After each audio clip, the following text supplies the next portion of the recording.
जहां उत्तर प्रदेश की सियासत का ऊंट किस करवट बैठेगा, इसका फैसला तो जनता करती है। लेकिन पश्चिमी उत्तर प्रदेश की कुछ सीटें ऐसी हैं जो पूरे प्रदेश की राजनीतिक दिशा तय करती है। सहारनपुर जिले की उत्तर प्रदेश की विधानसभा सीट नंबर 6 यानी रामपुर मनिहारन विधानसभा सीट बेहद हॉट सीट मानी जाती है।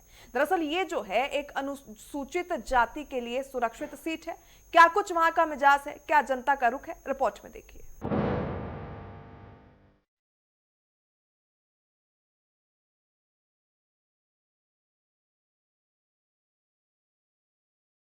रामपुर मनिहारान विधानसभा क्षेत्र एक उपजाऊ कृषि क्षेत्र है जो वैश्विक स्तर पर अपनी पारंपरिक कांच की चूड़ियों और काठ शिल्प यानी लकड़ी की नक्काशी के लिए प्रसिद्ध है। गोचर कृषि महाविद्यालय जैसे संस्थानों से समृद्ध ये क्षेत्र दिल्ली सहारनपुर हाईवे पर स्थित है, जो सामाजिक समरसता और मजबूत व्यापारिक कनेक्टिविटी की अनूठी मिसाल पेश करता है।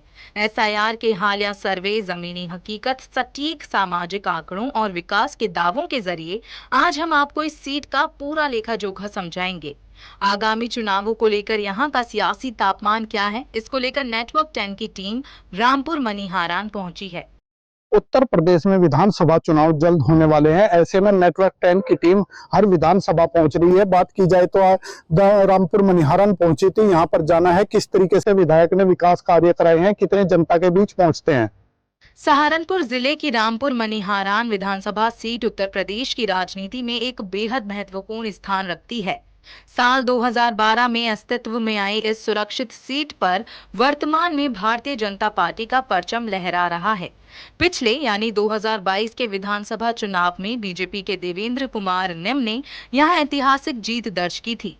देवेंद्र निम को कुल 89,109 वोट मिले थे, जबकि उनके निकटतम प्रतिद्वंदी बहुजन समाज पार्टी के रविंद्र मोहलू को 68,516 वोटों से संतोष करना पड़ा था।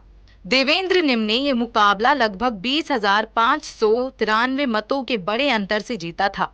इस सीट पर तीसरे नंबर पर राष्ट्रीय लोक दल के विवेक कांत रहे थे, जिन्हें 64,864 वोट मिले थे, जिसने मुकाबले को त्रिकोणीय बना दिया था। अगर बात रामपुर मनिहारान सुरक्षित सीट के कुल मतदाताओं और यहाँ के सामाजिक तानी बानी की करें तो आंकड़े बेहद दिलचस्प हैं। इस विधानसभा सीट पर कुल मतदाताओं की संख्या 2,99,035 है। इनमें पुरुष मतदाताओं की संख्या 1,61,726 है, जबकि महिला मतदाताओं का आंकड़ा 1,37,307 दर्ज है। वहीं 2 थर्ड जेंडर मतदाता भी इस सीट पर पंजीकृत हैं। रामपुर मनिहारान के मतदाता आंकड़े। कुल मतदाता 2,99,035, पुरुष मतदाता 1,61,726, महिला मतदाता 1,37,307, थर्ड जेंडर मतदाता 2। जाति और सामाजिक समीकरणों के लिहाज से देखें तो यहाँ मुस्लिम और दलित मतदाता लगभग बराबरी की संख्या में हैं, जो निर्णायक भूमिका निभाते हैं। इनके बाद तीसरे नंबर पर गुर्जर मतदाताओं का दबदबा है। इसके साथ ही सैनी समाज और अन्य बिरादरियां भी चुनाव में अपना खासा प्रभाव रखती हैं। यही वजह है कि सभी राजनीतिक दल यहां सोशल इंजीनियरिंग का सहारा लेते हैं। रामपुर मनिहारान का रिपोर्ट कार्ड। जाति या समुदाय। अनुमानित मतदाता संख्या। दलित 85,000 से 90,000, मुस्लिम 70,000 से 75,000, ओबीसी 50,000 से 55,000, जाट 20,000 से 25,000, सवर्ण 15,000 से 20,000। रामपुर मनिहारन सियासी इतिहास। साल 2008 के परिसीमन के बाद वजूद में आई सीट। विधानसभा चुनाव 2012 में बसपा की मजबूत शुरुआत। साल 2017 में बीजेपी के देवेंद्र कुमार निम जीते।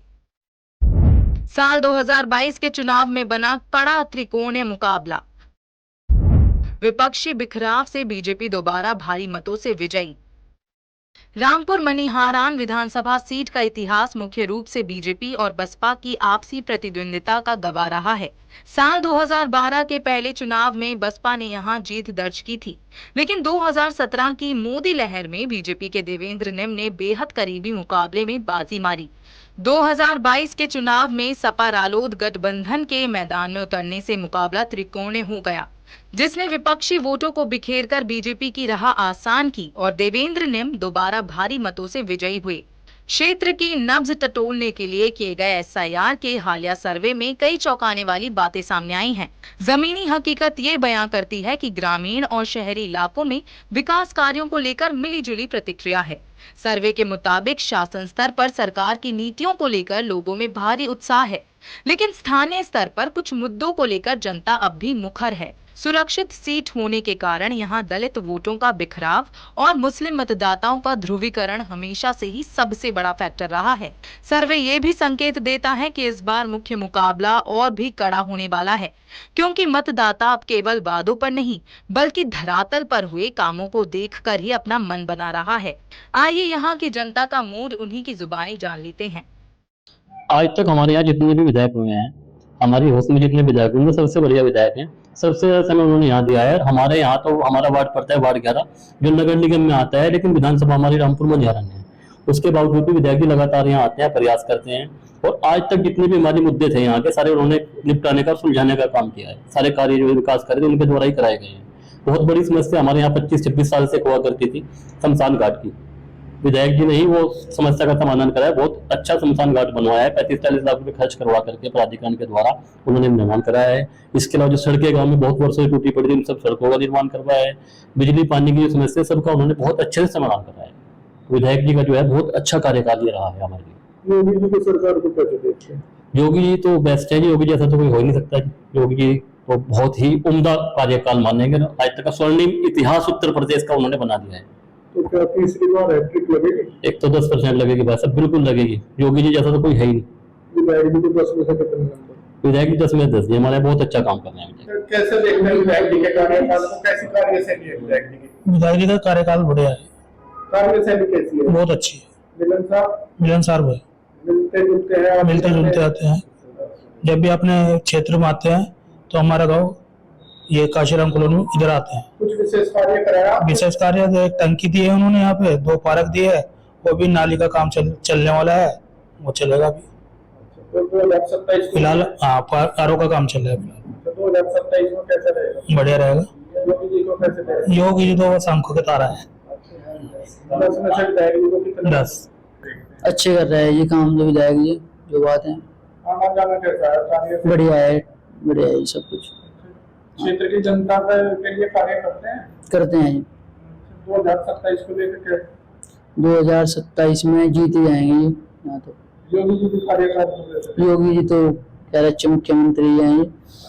हाँ जी, विधायक जी को 10 में से कितने नंबर? 10 में से 10 ही देंगे। विधायक जी का कार्यकाल बहुत अच्छा रहा। जनता से लगातार उनका कार्यशैली लगातार बनी रहती है, और हर छोटे से छोटे बड़े से बड़े कार्य में कार्यरत रहते हैं, और अपना कार्यकाल बहुत अच्छी तरीके से निभाया है उन्होंने। क्षेत्र में काम कराए हैं? क्षेत्र में हाँ ठीक काम कराया है क्षेत्र में इन्होंने। सरकार को कैसे देखते हैं? योगी सरकार के बारे में क्या कहेंगे? योगी सरकार बहुत अच्छे से कार्य कर रही है, और थोड़ा सा और अच्छा छोटे छोटे जो क्षेत्रों में अपना छोटा और थोड़ा ध्यान देने की जरूरत है। 27 को लेकर क्या कहेंगे सरकार के बारे में? 27 को लेकर भी बहुत अच्छा रहेगा। सभी अपनी विधानसभा में तो बहुत बढ़िया रहेगा। विधायक जी का कार्यकाल कैसा है? बहुत बढ़िया है जी। जनता के बीच आते हैं? आ जाते हैं वहीं बिल्कुल। कार्य करवाए कुछ क्षेत्र में? हाँ करवा करा रखा जी, बहुत करा, हमारे गांव में तो बहुत करा रखा है। हाँ। योगी जी की सरकार को कैसे देखते हैं? इसकी तो हम बोलते हैं जी सरकार में बढ़िया। तो विधायक जी को 10 में से कितने नंबर देंगे?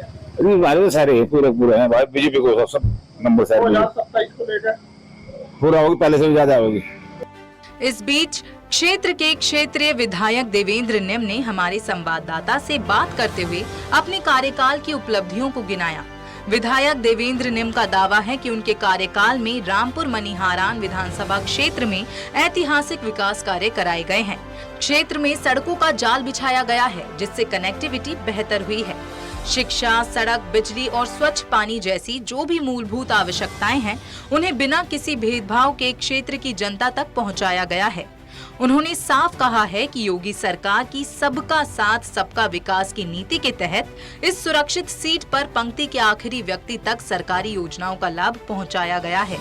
अब मैं बात करूं अपने विधानसभा की, तो मैं अपनी विधानसभा में ऐसे ऐसे काम लेकर आया जो कभी पहले हो जाने चाहिए थे। जैसे अगर मैं बात करूं, कहने के लिए तो छोटा है, जैसे फायर स्टेशन। अभी गांव में कहीं आग लग जाती थी तो हमारे ग्रामीण जो है सहारनपुर की जो फायर स्टेशन था उस पर निर्भर होते थे, और जब तक वो गाड़ी वहां से चलती थी तब तक कितना बड़ा नुकसान हो जाता था। लेकिन ये ऐसे मुद्दे थे जो हमारे जनप्रतिनिधियों ने छुए तक नहीं। मैंने इसे उठाया, मेरी सरकार ने हमें रामपुर मनिहारन में थाने के सामने ही फायर स्टेशन की 2 गाड़ी दे दी, और जल्दी ही हमें जमीन मिल जाएगी। 8.5 करोड़ की लागत से हम उसका भवन भी और उसका पूरा एस्टेब्लिशमेंट वहां पर करेंगे। अपने किसानों के लिए बहुत बड़ा काम मैं कह सकता हूं कि तहसील का निर्माण। तहसील बन चुकी थी लेकिन वो कागजों में मंडी समिति में चल रही थी, लेकिन हमने उसको उठाया चैलेंज के रूप में, विधानसभा से लेकर माननीय मुख्यमंत्री तक गए और बड़ा समय लगा, लेकिन हम कामयाब हुए। हमने एक नई तहसील लगभग 9 करोड़ की लागत से रामपुर को देने का काम किया। एक बड़ा पशु चिकित्सालय अपने विधानसभा रामपुर में हम लोग पश्चिम का, अगर मैं कहूँ 8.5 करोड़ की लागत से हमने वहां पर एक पशु चिकित्सालय भी लेकर आए। और अभी मैं कल ही माननीय मुख्यमंत्री से मिलकर आया हूँ। मैंने कहा है कि मैं बहुत दिनों से लग रहा हूं कि मेरी रामपुर मनिहारन को एक हम लोग नगर पालिका बनाए। एक नगर पंचायत है, उसका बजट भी काफी छोटा है और जो मूलभूत सुविधाएं वहां के आम नागरिकों को मिलनी चाहिए वो नहीं मिल पा रही क्योंकि वो नगर पालिका नहीं है। तो मैंने कल ही माननीय मुख्यमंत्री से इस बारे में चर्चा भी की और उम्मीद है कि जल्दी हमें वो ये सौगात भी देंगे। क्षेत्रीय स्तर पर छोटी मोटी शिकायतों को अगर छोड़ दिया जाए तो रामपुर मनिहारान की जनता के बीच एक नाम पर पूरी तरह सहमति दिखाई देती है और वो नाम है मुख्यमंत्री योगी आदित्यनाथ का। जनता ने मुख्यमंत्री योगी आदित्यनाथ के काम करने के तरीके, कानून व्यवस्था और जीरो टॉलरेंस की नीति की जमकर सराहना की। जनता